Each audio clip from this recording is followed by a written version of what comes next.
जदि आपण नुआ यूजर अछंती ताहले हमर चैनल को सब्सक्राइब करंतु एवं ता सहित हमर नुआ नुआ वीडियो रो नोटिफिकेशन पाई बेल आइकन को क्लिक करबा को जमारो भूलंतु नहीं। जदि हम वीडियो आपन को भलो लागिला ताले लाइक एवं शेयर करंतु। सप्तम अध्याय जीव ओ निर्जीव। विद्यालय छुट्टी हेले तुम विभिन्न स्थान को बुली जाओ, सेही पड़ी बनभोजी पई अनेक स्थान को जाइथाओ। तुम मैंने सेठारे कौन कौन सब देख, अनेक जिनिस देखिथिबो यथा समुद्र, नदी, पहाड़, पर्वत, विभिन्न प्रकार प्राणी, उद्भिद, गाड़ी, मोटर, अट्टालिका इत्यादि हम सब देखि जाती। तुम जहाँ सब देखिल से सब एका प्रकार कि ना, सब एका प्रकार नुहे। सबु वस्तु भितर किछि ना किछि पार्थक्य रहिछि। किए बड़ तो किए सान, कहार जीवन अच्छी और कहार जीवन नहीं। समस्तंकर आकृति, गठन और वर्ण अलग अलग। ताले आम परिवेश रे आमे समुद्र, नदी, पहाड़, पर्वत, विभिन्न प्राणी, उद्भिद, गाड़ी, मोटर, अट्टालिका इत्यादि अनेक वस्तु आमे सब देखती। ए सबु एक प्रकार नुहंती। सबु वस्तु भितर किछि ना किछि पार्थक्य अछि। समस्तंकर आकृति, गठन और वर्ण अलग अलग। जीव कौन? तुमे देखुथिबा केउ गुड़िकरे जीवन अच्छी और केउटिरे जीवन नाही। सबु पिंपुड़ी, जंदा, जिया, असरपा, कुकुर, कुकुड़ा, साप, एंडुओ, सुआ, काऊ, नड़िया गछ, आंब गछ, काकुड़ी गछ इत्यादि जीवन अच्छी। गाड़ी, मोटर, बासनकुसन, बही, कलम, रेडियो, साइकेल इत्यादि जीवन नाही। जार जीवन अच्छी ताको आमे जीव बोली कहबा, जार जीवन नाही ताको आमे निर्जीव बोली कहबा।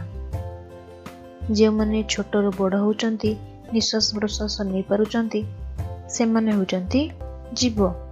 सेमानकर जीवन अच्छी। जार सब जीवन अच्छी ताको आमे जीव बोली कहबा, जार जीवन नहीं ताको निर्जीव बोली कहबा।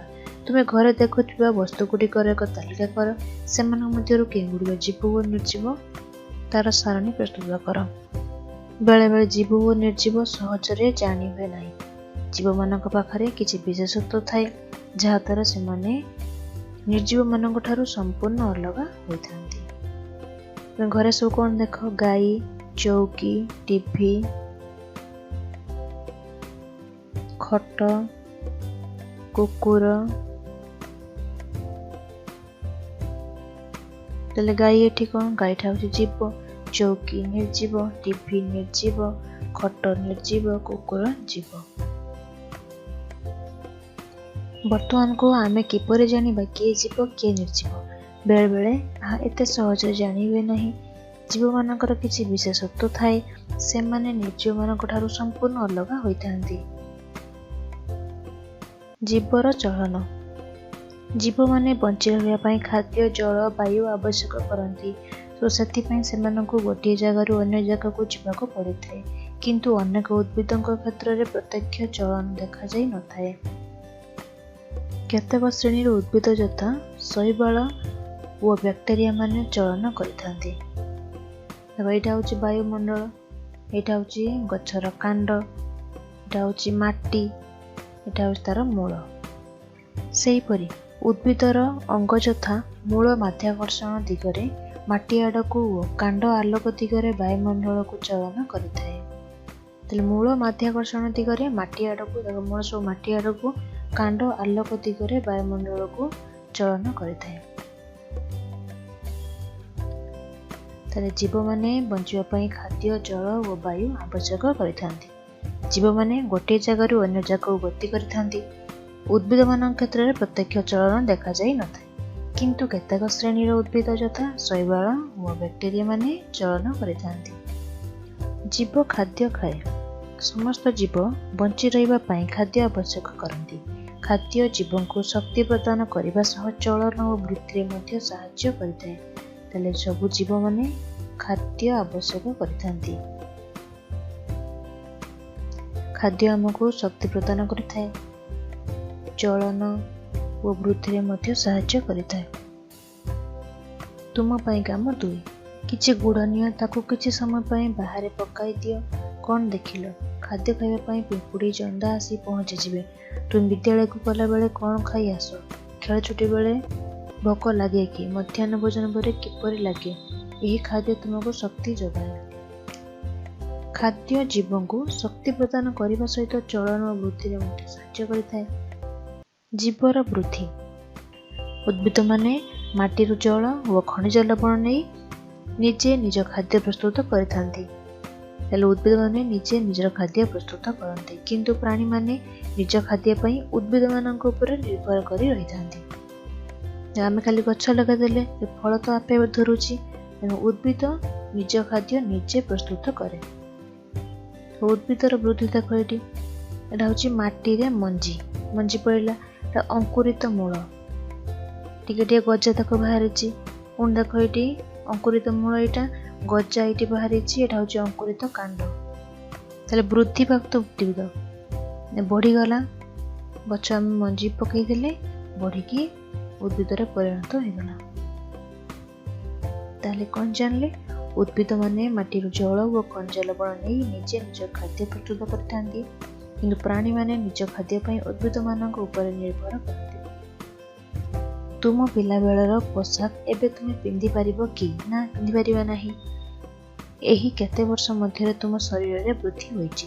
ସମସ୍ତ ଜୀବଙ୍କର ଶାରୀରିକ ବୃଦ୍ଧି ଘଟିଥାଏ। କୁକୁର ଛୁଆର ବୃଦ୍ଧି ହେବା କଥା ତୁମେ ଦେଖିଛ, ଉଦ୍ଭିଦମାନଙ୍କର ବି ବୃଦ୍ଧି ହେବା ତୁମେ ଦେଖିଥିବ।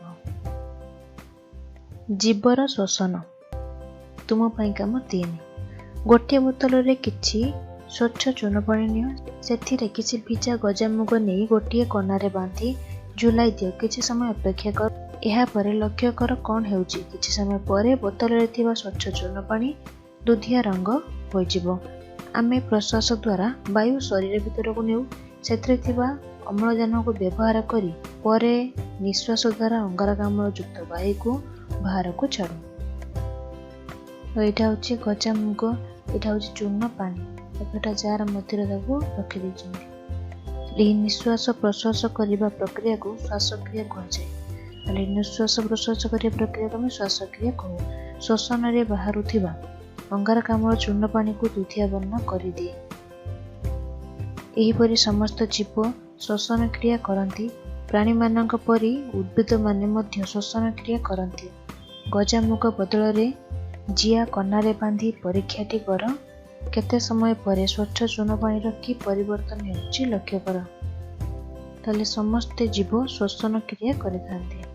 ନିଶ୍ୱାସ ପ୍ରଶ୍ୱାସ କରିବା ପ୍ରକ୍ରିୟାକୁ ଶ୍ୱାସକ୍ରିୟା ବା ଶ୍ଵସନ କ୍ରିୟା କୁହାଯାଏ। ଶ୍ଵସନରେ ବାହାରୁଥିବା ଅଙ୍ଗାରକାମ୍ଳ ଚୂନ ପାଣିକୁ ଦୁଧିଆ ବର୍ଣ୍ଣ କରିଦିଏ। ଜୀବର ରେଚନ।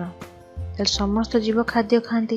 ଖାଦ୍ୟର ସାରାଂଶ ଶରୀର ଗ୍ରହଣ କରିବା ପରେ ଏଥିରୁ କେତେକ ବର୍ଜ୍ୟବସ୍ତୁ ସୃଷ୍ଟି ହୁଏ। ଯେଉଁ ପ୍ରକ୍ରିୟାରେ ଶରୀର ଏହି ବର୍ଜ୍ୟବସ୍ତୁ ଶରୀର ବାହାରକୁ ତ୍ୟାଗ କରେ ତାକୁ ରେଚନ କୁହାଯାଏ। ପ୍ରାଣୀମାନେ ରେଚନ କ୍ରିୟା ଦ୍ୱାରା ମଳ ମୂତ୍ର ଝାଳ ତ୍ୟାଗ କରନ୍ତି। ସଜନା ଗଛର ଅଠା ସେହି ଗଛର ଶରୀରରୁ ବାହାରୁଥିବା ଏକ ବର୍ଜ୍ୟବସ୍ତୁ।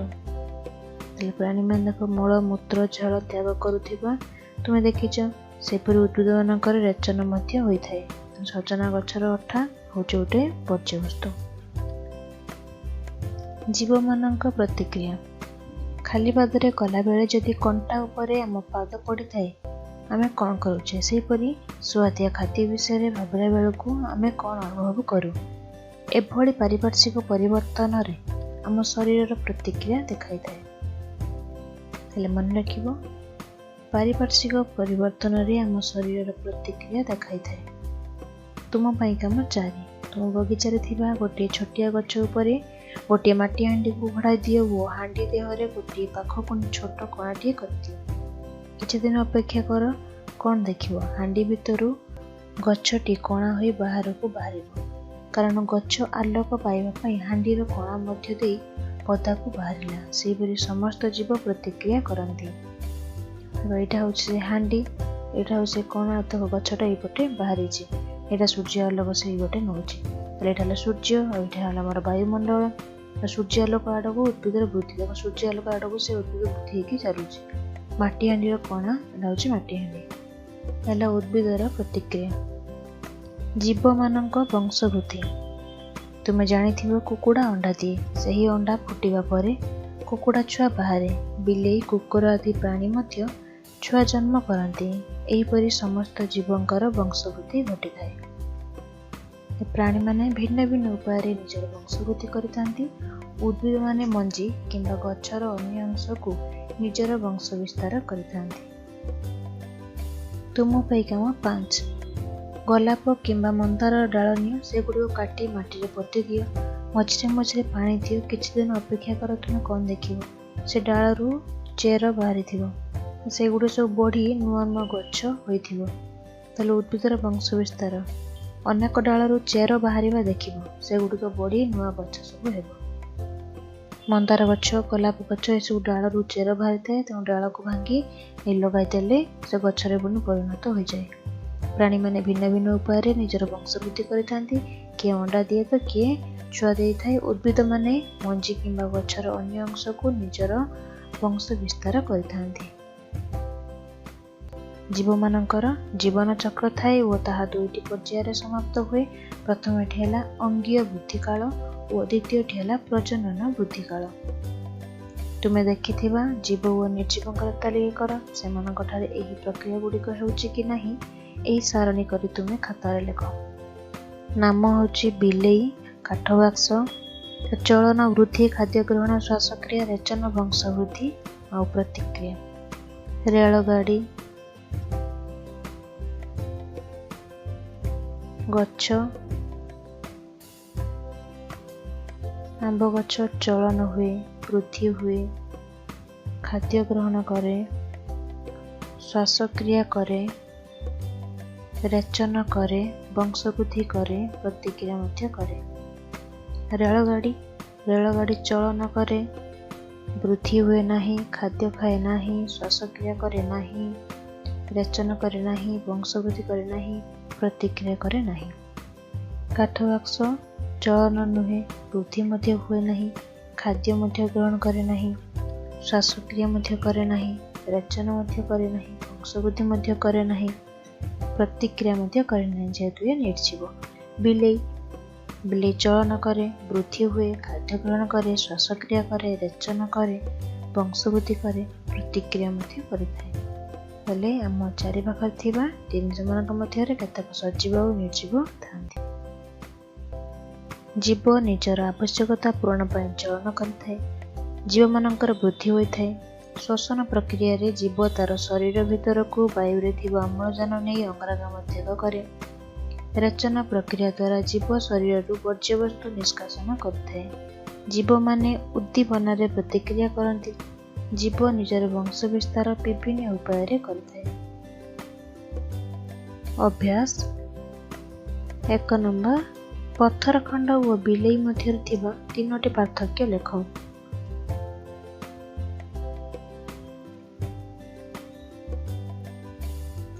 ପଥର ଖଣ୍ଡ ଗୋଟିଏ ନିର୍ଜୀବ ବସ୍ତୁ।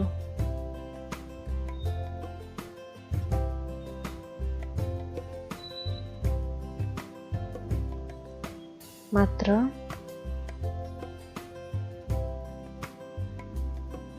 ବିଲେଇ ଜୀବ ଅଟେ।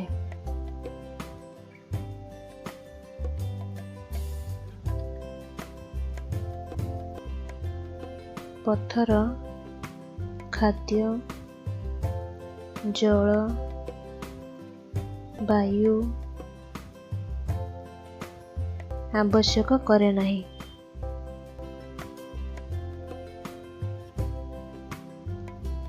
ମାତ୍ର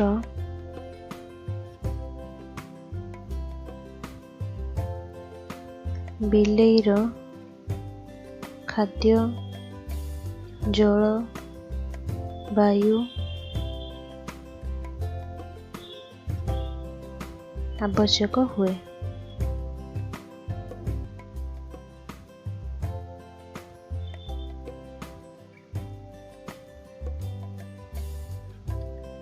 ପଥର ଗୋଟିଏ ସ୍ଥାନରେ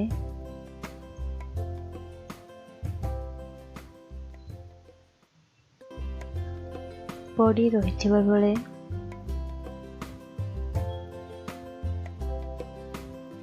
ବିଲେଇ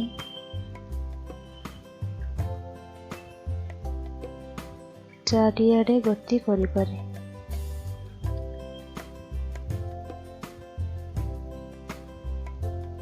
ଦୁଇ ନମ୍ବର, କୁକୁର ଓ ଆମ୍ବ ଗଛ ମଧ୍ୟରେ 2ଟି ସାମଞ୍ଜସ୍ୟ ଓ 2ଟି ପାର୍ଥକ୍ୟ ଲେଖ।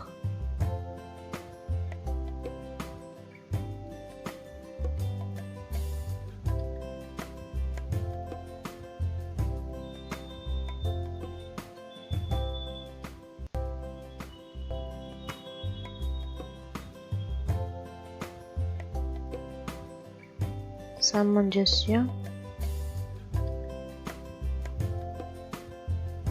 କୁକୁରର ଜୀବନ ଅଛି।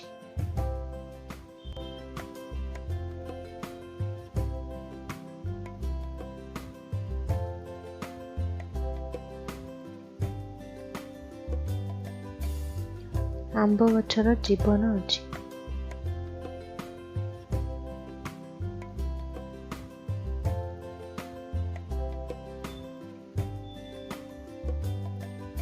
କୁକୁର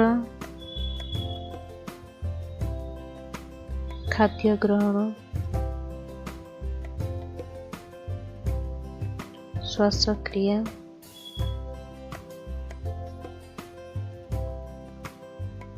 ବଂଶବୃଦ୍ଧି କରିଥାଏ।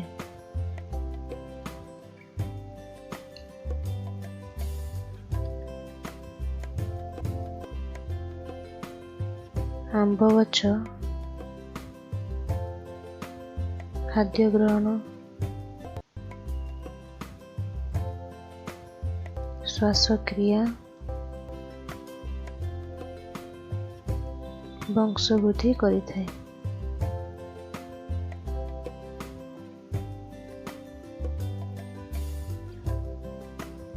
ପାର୍ଥକ୍ୟ।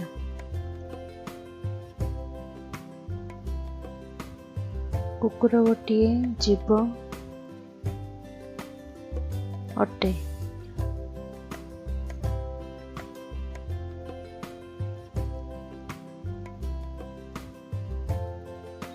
ଆମ୍ବ ଗଛ ଗୋଟିଏ ଜୀବ ଅଟେ। ଏଠି ଯେଉଁ ଇଏ ଜୀବ ଇଏ ହେଲା ପ୍ରାଣୀ, ଏଠି ଯେଉଁ ଇଏ ଜୀବ ଇଏ ହେଲା ଉଦ୍ଭିଦ।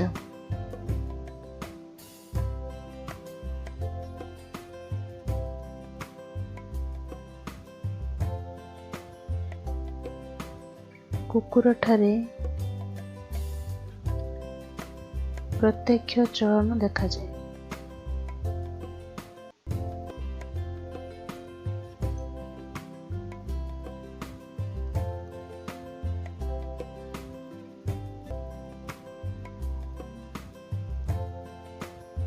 ଆମ୍ବ ଗଛ ଠାରେ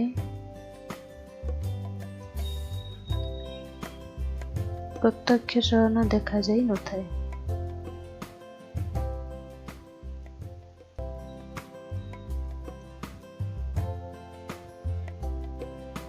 3 ନମ୍ବର, ଜୀବ ପରିବେଶ ସହ କିପରି ପ୍ରତିକ୍ରିୟା କରେ? ତୁମର ଅନୁଭୂତିରୁ 3ଟି ଉଦାହରଣ ଦେଇ ବୁଝାଅ।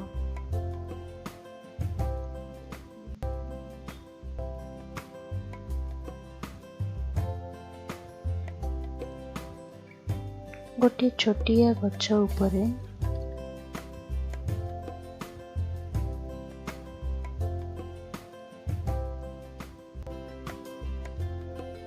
ମାଟି ହାଣ୍ଡିଟିଏ ଘୋଡ଼ାଇ ଦେଲେ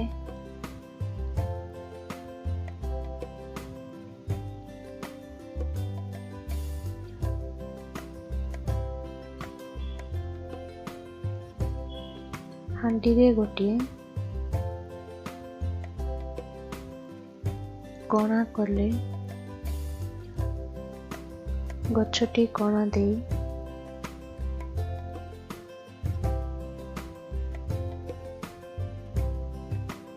ବାହାରକୁ ବାହାରିବ।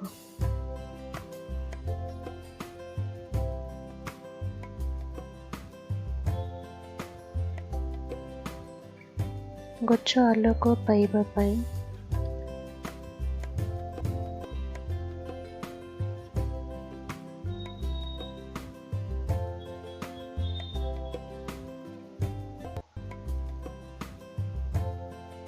ଏଭଳି ପ୍ରତିକ୍ରିୟା ପ୍ରକାଶ କରେ।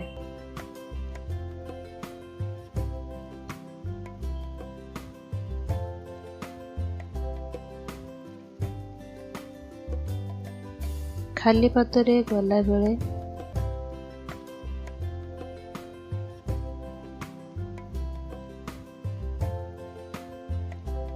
ଯଦି କଣ୍ଟା ଉପରେ ମୋ ପାଦ ପଡ଼ିଯାଏ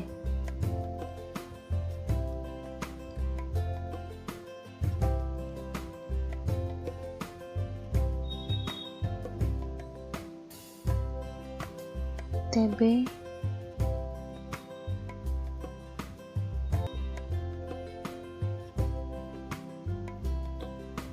ପାଦ ଆପଣା ଛାଏଁ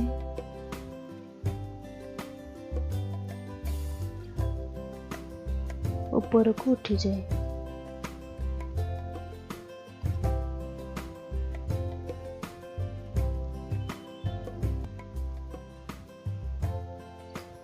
ଏଭଳି ପାରିପାର୍ଶ୍ବିକ ପରିବର୍ତ୍ତନରେ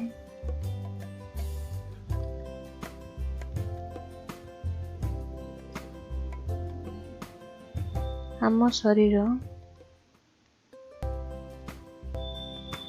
ପ୍ରତିକ୍ରିୟା ଦେଖାଇଥାଏ।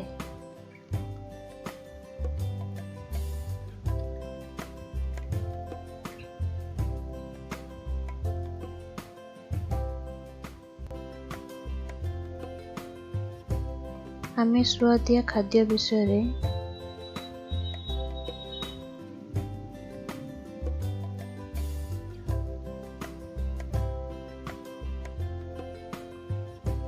ଭାବିଲା ବେଳକୁ ପାଟିରୁ ଲାଳ ବାହାରି ଆସେ।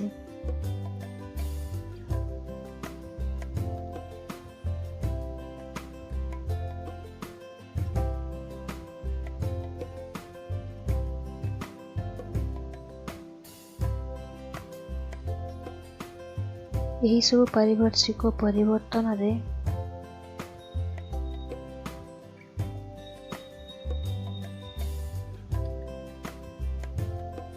ଆମ ଶରୀର ପ୍ରତିକ୍ରିୟା ପ୍ରକାଶ କରିଥାଏ।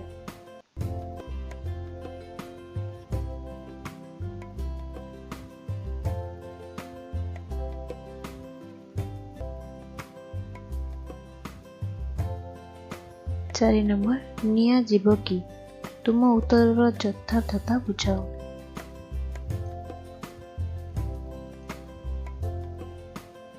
ନିଆଁ ଯିବ ନୁହେଁ,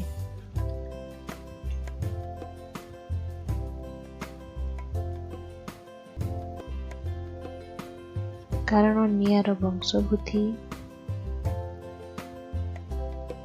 ଖାଦ୍ୟ ଗ୍ରହଣ,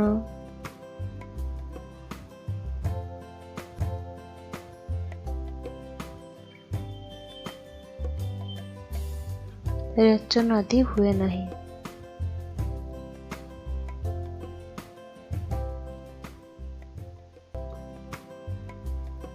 ତେଣୁ ତାର ଜୀବନ ନାହିଁ। ଏହା ଜୀବ ନୁହେଁ।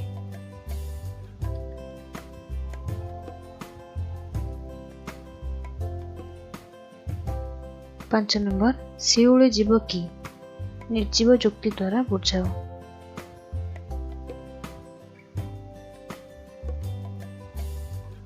ଶିଉଳି ଯିବ,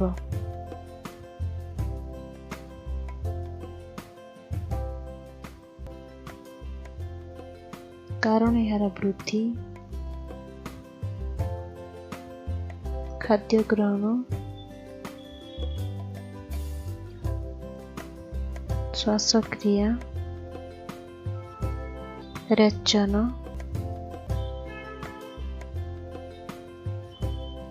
ବଂଶବୃଦ୍ଧି ଇତ୍ୟାଦି ହୋଇଥାଏ।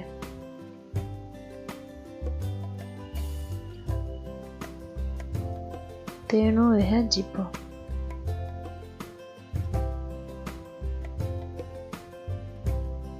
ପିଲାମାନେ, ଆମେ ତ ବିଷୟବସ୍ତୁଟିକୁ ପଢ଼ିଲେ, ବିଷୟରେ ଥିବା ସମସ୍ତ ପ୍ରଶ୍ନ ଉତ୍ତରକୁ ମଧ୍ୟ କଲେ।